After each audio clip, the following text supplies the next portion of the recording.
Hello everyone, my name is Kevin. I'm here before you to talk to you about a topic called multiple sclerosis. I am a software engineer, I'm 30 years old. Apart from multiple sclerosis, I was relatively healthy, like average build, average height. I'm average. I wanted to tell you about what's happened to me, about what's going to happen to me, how it happened. What is multiple sclerosis? I can say that right. Multiple sclerosis. There you go. Multiple sclerosis, or MS, is an autoimmune disease, which, to make it simple, it's not exactly how it works, but I'm not a biologist, and I wouldn't have the exact words to say it, but basically an autoimmune is your immune system starting to attack some parts of your body, and in this case it's your antibodies, or T cells if I'm not mistaken, that are attacking your myelin, which is some kind of a wrap around your neurons. So basically it's your white cells attacking your nervous system. There is 4 types of MS if I'm not mistaken. And the one I have is called RRMS. It's remitting relapsing multiple sclerosis, which basically falls into the most common category. I think we are 85% of the people that have MS. And basically the way it works is that you will have a moment where you will have like a big burst of symptom. These symptoms are going to last for a certain amount of time. They're going to increase, and then at one point they're going to suddenly drop. And you're going to go back to where you were before the symptoms started, minus maybe some lasting effects. You have other type of MS, which is the same principle, but it's getting worse and worse and worse up till it just progresses until you're in a bad situation, let's just say. Or there's another one which just is progressive from the beginning, and I forgot what the 4th one was, but you get the gist. I was diagnosed about 2 months ago, yes, something like this. It was on the 5th of July, and it's 1 month ago, sorry, 1 month and 2 days ago. We are the 7th of August right now. So let me go back as to how this started, how everything started. So about 3 years ago, I woke up and I thought I had some kind of something in my eye, so something that was just like preventing me to see properly. It was on my left eye, as you can guess, and I was like, at least it's not painful, you know. So it's that. Left it for a day, couldn't wash it off, so I left it for a day, and I told myself, well, if it doesn't get better tomorrow, that means that thing is really stuck. Then I need to get to an optician or an ophthalmologist. And the next day, it was not only still there, it was slightly bigger, and it was on a Sunday. So I went out. I used to live in Chiswick, and I went out through Chiswick on a Sunday. I went to the optician, and as soon as they heard that I had a stain in the center of my eye, they said, "Sorry, sir, you have to go to A&E." Okay, I was not expecting that. And I did go, like my friend, also called Kevin, drove me there, and I did go to the hospital. I wasn't entirely sure why. And what I was thinking then is that my retina, some kind of either fell off or split or something like that, but I thought that was going to be painful, so it didn't really make sense to me, although my eye was starting to hurt when I moved it and causing headaches. First time I went to the hospital in England, and I didn't even have a GP then. They looked at me, and I told them what was happening, and I needed to see one of the ophthalmologists. And they said, "Yeah, sir, wait an hour, getting seen by the nurse." And this guy just asked me loads of course, routine questions. And after asking me all the questions, he said, "I think you need to see an ophthalmologist." I really said, like, I heard myself say it. It's a bit disrespectful, and I'm sorry if that person watches this, but I did say, "No shit, Sherlock." I just knew I needed to see an ophthalmologist. I told them an hour before. Then again, they need to make sure and everything. But he did reply, "That's not my point, sir. The point is, we do not have any here. So you have to go to another hospital. And bear in mind, I was starting to have really painful headaches at that point, and I didn't know where to go. So they gave me an address, but I didn't know where it was. I was out of batteries on my phone, so finding new places was going to be hard. Basically, it was hard, but I made it. I made it to the second hospital called the Western Eye Hospital. And I went there, and they saw me in about an hour. They did a few tests on my eyes and everything. Long story short, they told me that I was experiencing an optic neuritis, which is an inflammation of the optic nerve, which causes you to have some kind of a white stain in front of your eye, in the center, dead center of your eye. They also told me it was going to last for quite a while, 4 to 6 weeks. And they told me that it would get worse. They can't be sure of that, but most of the time it is. That it might hurt a little bit, but pain shouldn't be an issue. But it will vary. The stain will get bigger and will also get smaller. It will vary and it will last from 4 to 6 weeks. And they offered me to try an experimental treatment to deal with this based off steroids, which of course I refuse. And I'm saying of course because that could have been interesting to try out. But experimental treatment with steroids behind it, I didn't even think twice. I'm not going to take drugs, not being sure that they're going to work. I was already in such a mess, I didn't want to try it out. And then for the next 8 weeks, actually, so it wasn't 4 to 6, it was actually 8, for me at least, I literally went blind on the left eye. But it's not an actual blindness, it's even weirder than this. When you close your eyes, you still see white. So falling asleep was an issue. When you look at something, you kind of perceive some outer shapes. So bear in mind, it's still a stain, it's not the whole eye. So I could still see, like at the very edge, some shapes. And my brain felt like it could actually see. But if I was to close my right eye, I would not see anything. And I could literally bump into people not having seen them and everything. But still thinking I could see a little bit, it was extremely weird. And this is when I'm so lucky to have the friends that I do have, because instead of just making me worry about this, or like when you're in the shit, you might as well laugh about it. That's always what I say. I've been to the hospital a bit too many times, so I might as well laugh about it. I was like sometimes just playing with the fact of not seeing and everything was a big problem for depth perception, for instance, and things like that. But I also had some friends that were just like catching me off guard, coming from my left side, knowing full well that I couldn't see from that eye, and it would just basically surprise me or scare me and everything, and that was hilarious. And that actually was a great time. And yeah, the pain related to moving the eye went away relatively soon. I think it went away in 2 or 3 weeks. So the migraines won the worst, is the fact of not seeing that was. So that was the optic neuritis. Then I had a long period where nothing happened. And when I say nothing, literally nothing. But because we saw this, and I was warned, so I had a neurology appointment after to the original hospital I went to, which is Charing Cross Hospital in Hammersmith, still in London, by the way. So I saw the neurologist, and they told me, yeah, optic neuritis is either an isolated thing, or the first symptom you could see of someone that develops MS. So I was really, really rooting for it being just an isolated incident. And it really looked like it was. I didn't develop any new lesion. So it shows in the forms of lesion in an MRI, for instance, because you have cells leaking into your nervous system. So there was no lesions, but there was still residual inflammation in my brain. But no real either improvement or change in general, actually. It was just staying the way it was. By the way, I still have a small white veil. I still see a small white veil. It's very thin, but this used to be my best eye. It's not anymore. The protocol was for me to go and see that doctor every 3 months, get an MRI done, most likely blood tests too. So MRIs were done like once every 6 months, or something like that. So I did a lot of MRIs.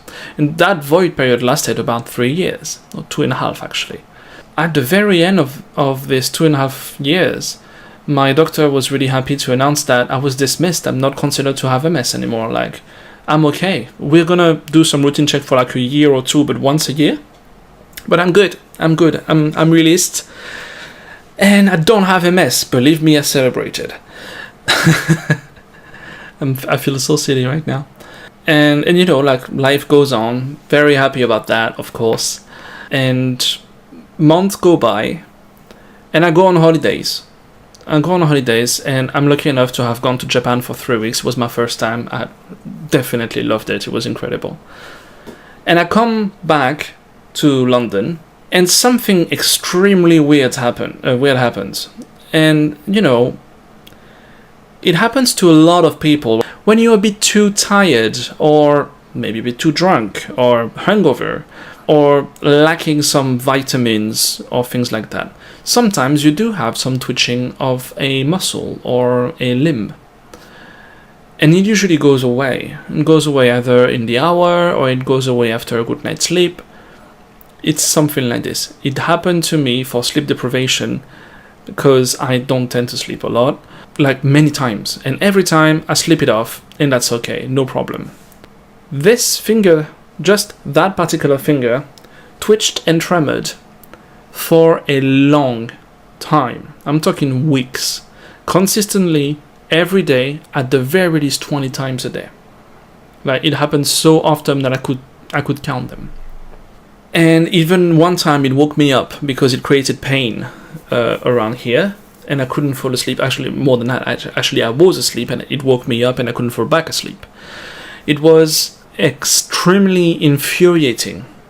When your finger contracts by itself, you cannot hold a glass, you cannot hold a cigarette, you can't type on the computer. As I mentioned earlier, I'm a software engineer. It was very problematic, at least to me. And also, it's embarrassingly minor. Hey, sorry guys, I'm gonna go to the hospital. I have a finger that does whatever the fuck he wants. Pardon my French. But it really feels silly, and you're like, am I an idiot? Am I just paranoid? And I really felt it was a neurological symptom. And I had no way of proving this. It's just that the way the muscle contracted, the way the finger moved, it felt nothing like when I had this sleep deprivation, finger twitching or limb twitching. So I was sure of that. Went to see another neurologist and told them about this, which they did an electromyogram, which revolves around just sticking needles into your arm to check whether your neural pathways are actually working the way they should and your muscles are working the way they should. Conclusion, the arm is perfectly fine. And when I said that to some of my friends, they were like, yay! And I told them, no, because if the arm is fine and the symptom is still happening, which it is, well, not anymore, but it was then, it means it comes from higher up. It means it comes from the brain. And if it comes from the brain, there's a high chance it's related to the suspected MS at the time. So I went to have an MRI, which was already planned. It was my my routine check for MS. They were just like falling. I think it was 3 weeks after that symptom started, or something like that. A bit more than that, probably, yeah. But anyway, the MRI was supposed to be done, so we didn't decide to schedule another one privately. It was a private neurologist. And decided to go through this, and then he would get the results so that we could analyze them together. And yes, I went to have that MRI done, and he could not get the results. Then the ransomware attack started, and Charing was beginning to be very slow with their computer-related stuff. Then I have another personal thing that happened, which deeply saddened me and slightly traumatized me too. As some of you may know, most of you probably don't, appearance of multiple sclerosis related symptoms are often tied into accesses of stress. And this definitely was the case. And what's happened is that 2 days after that event, I started, by the way, the finger twitching is called actually spasticity, which is limbs, tremor, and twitching and everything. It's definitely a symptom of MS. And I started, the other symptom started and it is called Paraethesia. And paraesthesia is a feeling of burning, tingling, numbness, tingling like pins and needles and things, or even loss of sensation.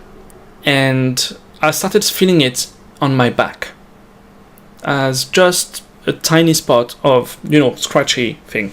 It can be itchy as well, by the way. I started feeling that at midday at work, and by the end of the day, it spread out from my back all the way to the front, right underneath the ribs, and down to my leg, down to midway to the knee. And that was a bit scary. It wasn't painful, fortunately, but it feels like irritated skin. And also, all of these 4 different things you can feel, I felt all of them. I had all of the above. Just not everywhere. So it was all spread out, and it was changing over time. So at one point I would not feel anything here, and then it would burn. And then I wouldn't feel my leg. But then afterwards it was itchy. And it kept on changing. I'm talking past here, but I still experienced this. It got just a little bit better. Well, maybe I just got better at dealing with this. I went to the A&E the next day because looking at how much I was losing sensation, I was scared. I didn't know back then that I had MS. I didn't know what this was. So I went to the A&E thinking that if I'm starting to have a loss of sensation of things, and it felt a bit deeper than just the skin. Here, if it progresses anywhere up, right underneath is my lung. And I was scared. I was scared that I was starting to experience this and not feel my lung, not being able to control my lung. As you can guess, that can be a bit scary. I went there, and to summarize, they've confirmed that I wasn't dying, that it wasn't progressing. They've also confirmed that I thought I was getting muscle weakness, which it was not the case. It's just loss of sensation. So I was still as strong in using that muscle. And they said there's nothing we can do. We need to wait for your MRI results, which I'd done like 1 or 2 weeks before. I think it was 2 weeks before. Because of the nature of the symptom, we should see something on it related to what you're experiencing now. Which I struggle to believe, but then again, I'm not a doctor. So I was like, okay, fair enough. But they did say there was no point in doing another one. Well, guess what? Due to the nature of multiple sclerosis, we wouldn't have been able to see anything related to this symptom because there was no triggering event. And since there was no triggering event, then it's not showing up in the MRI. So we had to do another one. So I had my follow-up appointment with my neurologist for the previous MRI. And I explained that I was experiencing this. And it didn't take long for the neurologist to tell me, I'm sorry, but you have MS. You have exactly relapsing remitting multiple sclerosis, which is again the most common version of it. We need to do a lumbar puncture or spinal tap. Same thing, different names. And another MRI. And she wanted to do it over like the next 2 weeks.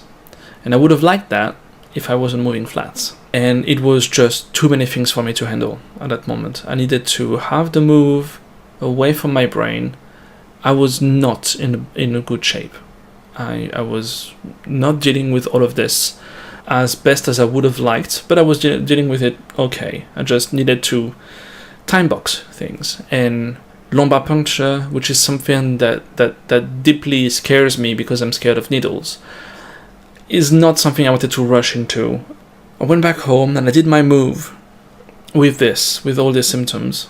And we also agreed on not starting any treatment now. First, because I didn't know any treatment, and I needed some time to think and to know what to take. So I was given loads of reading material, which I read way more than this. I read websites and studies and all of that, and I tried to compare medication and things that I could do. And yeah, I did my move. And 2.5 weeks ago, I did my lumbar puncture. I went to the hospital, and I did my MRI first and the lumbar puncture afterwards. In my lumbar puncture, I don't want to scare people that's going to watch this video. A lumbar puncture, most of the time, is actually okay. It is painful, let's just not get mistaken on this, of course it is. But the anesthesia works really well. I was a not so special case in the sense that what happened to me is not the norm. It was extremely painful to me, and basically I had to be stabbed 7 times. It really, really hurt. But you know what? I actually could deal with it, and we got the fluid that we wanted to get, and I'm now waiting for the results. So my next appointment is in about 3 weeks.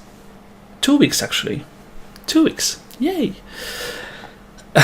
But the problem that I have right now is the lasting effects of the way the lumbar puncture happened with me. So since I was stabbed 7 times, I'm saying stabbed. Of course, it wasn't with a knife. It's just a needle. It felt to me like stabbing. The muscles of my back are extremely traumatized, and it hurts. It hurts even now. So right now I'm on the painkillers, even 2.5 weeks afterwards. I don't know when I'm gonna stop feeling this feeling of pain.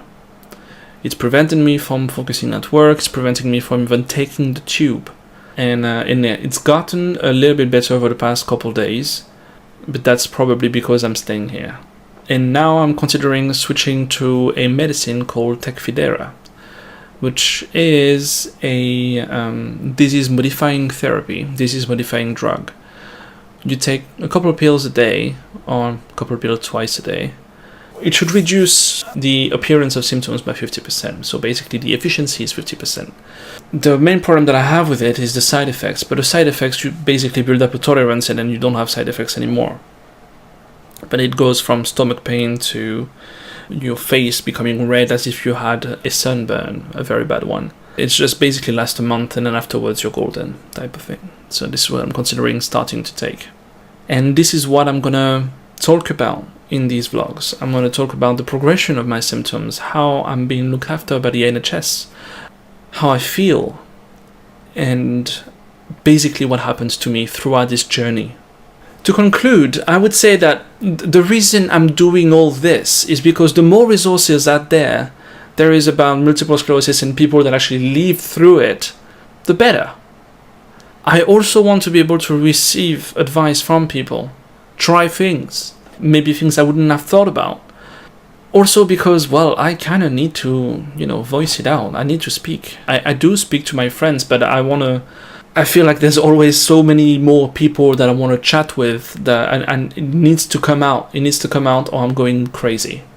So that would be, I would say, a healthy-ish way of doing so. And also, and most importantly, there might be some people out there that are experiencing symptoms that I might talk about here. And these people might not be diagnosed. And even diagnosed people might not be entirely certain whether they're crazy or not, because bear in mind we're talking about nervous system here. It really acts in a weird way. But this disease acts in a weird way. And I don't want people to feel alone in this, as I don't want to be feeling alone in this. So everybody's on the same boat. If you've watched all of this, thank you very much. It's lasting way longer than I thought it was going to last. This is my journey, and you can expect way shorter videos afterwards. It's basically going to be like catching up vlogs. This has just happened. This is how I feel today due to Tecfidera. Blah, blah, blah, blah, blah, blah, blah. I like to speak, as you can guess. And yeah, if you do think of things you would like to see in these videos, please do share it. Please do tell me, and I will do my best to include it. Tell me, and I will do my best. I will do my best just to make sure that these videos are not something sad. Bear in mind, guys, I'm a bit sad, of course, that I have such a disease, but always remember my motto. If I'm in the shit, might as well laugh about it. Thank you very much. Speak to you soon.